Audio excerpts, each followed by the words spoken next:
Mamadou est né dans un petit village au cœur de l'Afrique de l'Ouest. Il est le fils aîné d'une famille de 4 enfants. Son père, Abdoulaye, est menuisier et sa mère, Fatou, travaille comme cultivatrice. Ils vivent dans une maison en terre battue, entourée de champs de maïs et de manioc. Le petit Mamadou se rappelle encore de ses journées passées à jouer sous les grands arbres, à rêver de voyages lointains, un livre d'économie à la main, dévorant les pages avec une curiosité insatiable. L'école était une chance rare dans son village. Seulement 2 salles de classe rudimentaires, pas de livres scolaires, mais des enseignants passionnés et engagés. Mamadou a été l'un des premiers à sortir du village pour étudier, saisi par l'idée que l'éducation pourrait offrir un chemin vers un avenir meilleur pour lui et sa famille. Avec une bourse en poche, Mamadou part pour l'Europe, laissant derrière lui ses parents et ses frères et sœurs. Il débarque dans une ville européenne anonyme, loin de la chaleur de sa maison, des rires et des chants du village. La solitude et le choc culturel sont intenses. Les premiers mois sont difficiles, il vit dans un studio exigu, où il doit se battre pour s'adapter à une langue qu'il ne maîtrise pas encore parfaitement.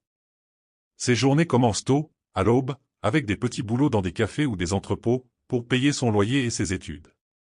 Les vendredis et samedis, il travaille comme serveur dans un restaurant italien, montant de la vaisselle jusqu'à tard dans la nuit.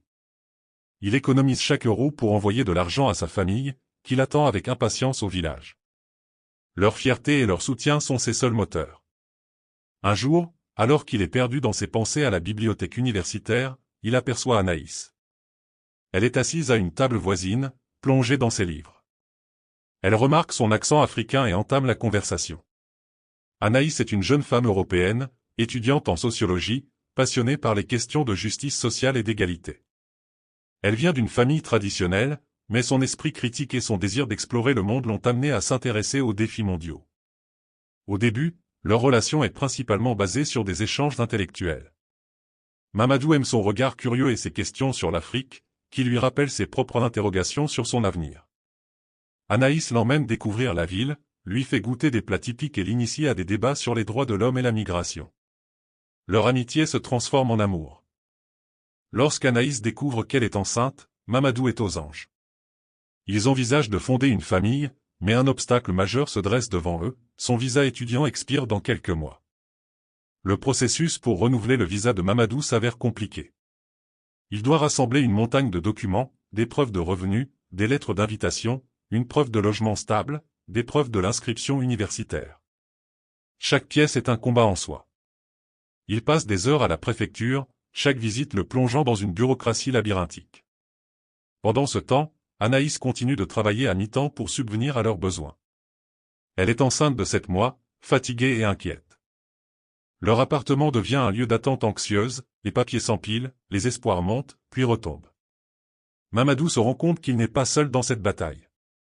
Il rencontre d'autres étudiants étrangers et demandeurs d'asile à l'association locale. Ensemble, ils forment une communauté de soutien, s'échangeant des conseils et des contacts avec des avocats spécialisés. Un jour, Mamadou reçoit une lettre sinistre, il doit quitter le pays dans 30 jours. C'est un coup de massue. Alors qu'Anaïs entre en travail plus tôt que prévu, Mamadou est convoqué pour une audience décisive au tribunal. Déchiré entre son devoir de père et son désir de rester avec sa famille, il décide d'aller à l'audience, persuadé que ce sacrifice est nécessaire pour leur futur. Au tribunal, son avocat présente le cas de Mamadou avec force. Mamadou est un mari, un père en devenir, et son seul crime est de vouloir être là pour sa famille et leur offrir un avenir. Pendant ce temps, Anaïs est seule à l'hôpital, accouchant dans une maternité bondée. Les contractions sont douloureuses, et elle lutte pour rester forte. Un personnel médical compatissant lui soutient, mais la présence de Mamadou manque cruellement. La naissance d'Amina est un moment de grande douleur mais aussi de triomphe silencieux pour Anaïs. C'est un nouveau début, malgré tout.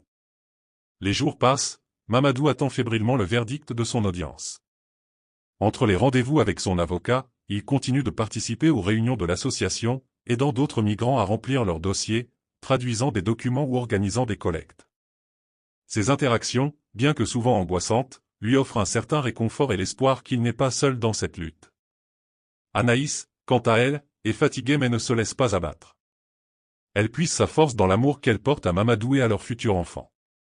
Leur appartement devient un havre de paix, un lieu où ils se soutiennent mutuellement et où la petite Amina, malgré sa vulnérabilité, apporte une lueur d'espoir.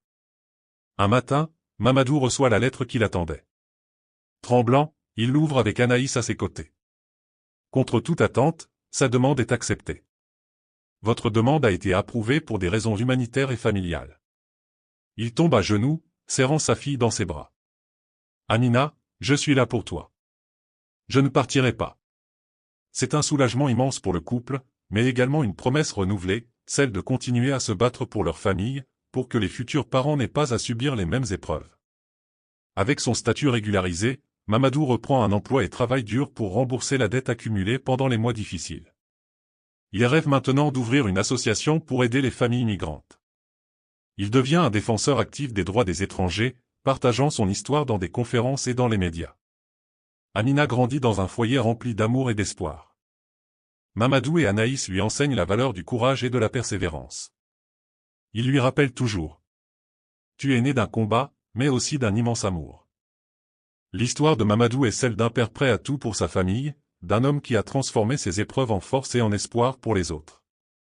Elle montre que même face à l'injustice, l'amour et la détermination peuvent triompher. La lutte pour rester ensemble, malgré les obstacles, est un témoignage puissant de résilience humaine.